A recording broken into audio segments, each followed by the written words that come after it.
नमस्कार प्यारे साथियों, कैसे हो आप सभी। मैं हूं योगेश और आप सभी देख रहे हैं योगेश लर्निंग एकेडमी का प्यारा सा यूट्यूब चैनल। तो चलिए दोस्तों, आज बात कर लेते हैं हम इंडियन पॉलिटी के बारे में, अर्थात भारतीय राज व्यवस्था के बारे में। तो भारतीय राज व्यवस्था से दोस्तों एक बहुत ही शानदार सा टॉपिक, यानी बात करेंगे निर्वाचन आयोग के बारे में आज, अर्थात इलेक्शन कमीशन के बारे में। तो ये बहुत ही इंपॉर्टेंट टॉपिक है, इससे रिलेटेड क्वेश्चन जो है वो एग्जाम में बहुत पूछे जा रहे हैं। तो आप सबसे पहले तो एक बात याद रखेंगे, थोड़ी सी जानकारी में आपको भारत जो हमारा जो निर्वाचन आयोग है इसके बारे में आपको दे देता हूं। आपको अच्छी तरह से याद रखना है, हमारा जो भाग 15 है ना संविधान का, हमारा जो संविधान है उस संविधान के 15वें भाग में, यानी आर्टिकल नंबर 324 से लेकर के 329 के का तक किसका जिक्र है भाई? भारत के इलेक्शन कमीशन का, यानी भारत का जो चुनाव आयुक्त है, चुनाव आयोग है, उसका इसमें जिक्र है भाई। अब मैं आपको एक बात बताता हूं, आप अच्छी तरह याद रखेंगे। 1928 में जब भारत में साइमन कमीशन आया, 1928 में जब भारत में साइमन कमीशन आया था, तो साइमन कमीशन पर के आने पर सार्वभौमिक वयस्क मताधिकार अर्थात यूनिवर्सल अडल्ट सफरेज, इसकी मांग यहां पर सबसे पहले कर दी थी भीमराव अंबेडकर जी ने। किसने कर दी थी? भीमराव अंबेडकर जी ने। किस चीज की मांग करी थी भाई? सार्वभौमिक वयस्क मताधिकार की, वयस्क मताधिकार की। तो यह मांग कर दी जाती है किसके द्वारा? भीमराव अंबेडकर जी के द्वारा।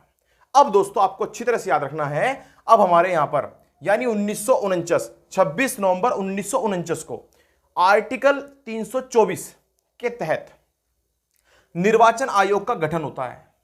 निर्वाचन आयोग का गठन कब हुआ था? तो प्यारे साथियों आपका जवाब रहेगा 26 नवंबर 1949 को।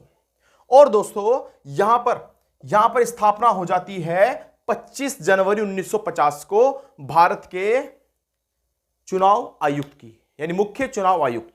और इसमें जो है दोस्तों क्या हो जाता है, यह आपकी एक मेंबर की, यानी कि एक सदस्यीय टीम बन जाती है, एक सदस्यीय कमेटी बन जाती है, एक सदस्यीय कमीशन बन जाता है।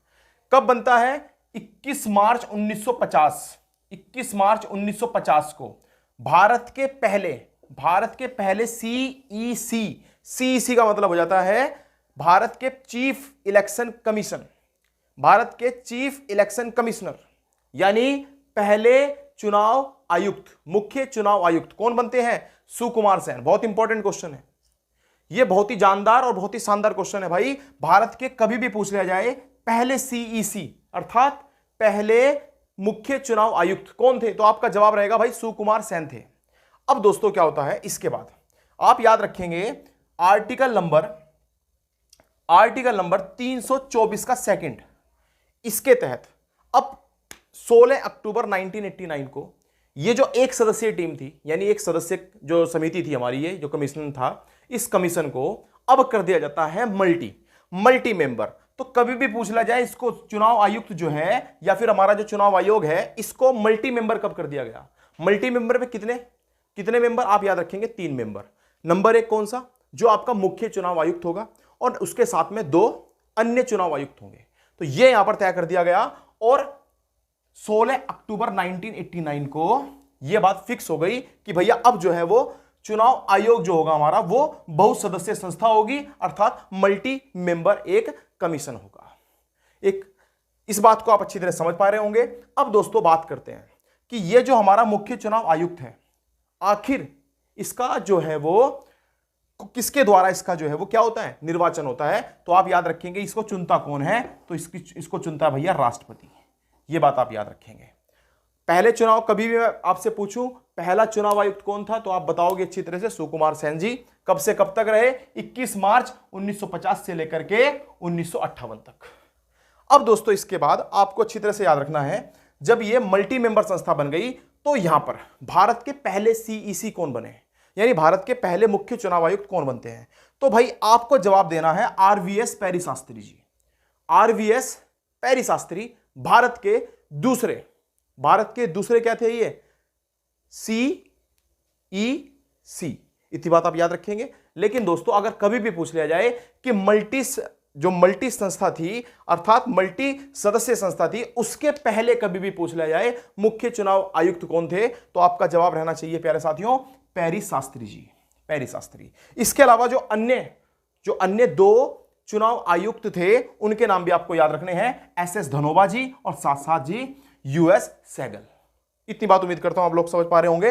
अब प्यारे साथियों, मैंने आपको बताया 1950 में गठन होता है हमारे। 1950 के बाद ये उस टाइम पर एक सदस्यीय टीम थी। उसके बाद 1989 में ये बन जाती है 3 सदस्यीय टीम। और फिर से दोस्तों क्या होता है इसमें, फिर से बदलाव आता है और 1 जनवरी 1950 को फिर से ये कई संस्था बन जाती है, एक सदस्यीय संस्था बन जाती है। यानी भारत का जो चुनाव आयोग है वो फिर से कई संस्था बन जाती है, एक आयोग बन जाता, एक संस्था बन जाती है, एक सदस्य संस्था बन जाती है। और इस टाइम पर भारत की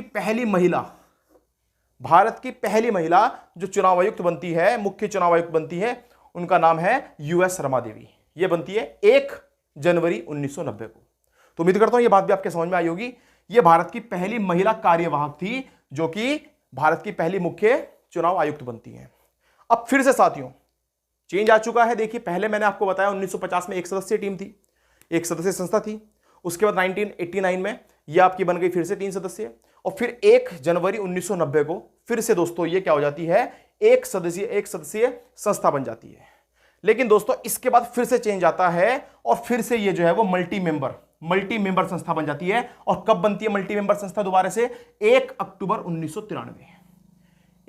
1993। लेकिन अगर मैं आपसे पूछूं वर्तमान में कैसी है, तो प्यारे साथियों आपका जवाब रहेगा ये फिर से 3 सदस्य है। यानी इसमें क्या रहता है, आपका जो आपका मुख्य चुनाव आयुक्त होता है और उसके साथ में अन्य 2 चुनाव आयुक्त होते हैं। तो प्यारे साथियों 1993 में दोबारा से यहां पर CSE बनता है, CEC बनता है। तो आप याद रखेंगे TN शेषन जी जो थे वो भारत के फिर से क्या बनते हैं, यहां पर मुख्य चुनाव आयुक्त बनते हैं। इसके अलावा अन्य जो 2 चुनाव आयुक्त होते हैं उनमें नाम आप याद रखेंगे MS गिल का और दूसरा आप नाम याद रखेंगे कृष्ण मूर्ति जी का। तो उम्मीद करता हूं ये बातें आपके समझ में आई होंगी। अब मैं आपको कुछ और बात बताने वाला हूं, जैसे जो सबसे ज्यादा इंपॉर्टेंट रहती है करंट अफेयर के हिसाब से भी सबसे इंपॉर्टेंट बात क्या रहती है कि भारत के वर्तमान में CSE कौन है। तो सबसे इंपॉर्टेंट क्वेश्चन बनता है भाई, आप याद रखेंगे राजीव कुमार जी जो हैं वो 15 मई 2022 से और अभी तक क्या है, भारत के CSE हैं। और कौन से नंबर के हैं ये भी तो पूछा जा सकता है ना। तो आप याद रखेंगे 25वें नंबर के, यानी भारत के 25वें नंबर के CSE कौन है। तो आपका जवाब रहना चाहिए भैया राजीव कुमार जी हैं। कभी भी पूछ लिया जाए भाई इनका वेतन, यानी जो भारत के चुनाव आयुक्त होते हैं, मुख्य चुनाव आयुक्त होते हैं, इनका वेतन कितना होता है। तो वेतन आप सैलरी आप याद रखेंगे 2.5 लाख रुपए होती है पर मंथ। तो उम्मीद करता हूं इतनी बातें आपके समझ में जरूर आएंगी। और चलिए दोस्तों इसके बाद एक नेक्स्ट वीडियो में बढ़िया सा टॉपिक लेकर के फिर से आते हैं और फिर से जो है दोस्तों आपको कुछ बताने का प्रयास करते हैं। आप इसी तरीके से मेहनत करते रहिए, लगातार मेरे साथ बने रहिए। तब तक के लिए मुझे दीजिए इजाजत और मिलते हैं नेक्स्ट वीडियो में। धन्यवाद साथियों।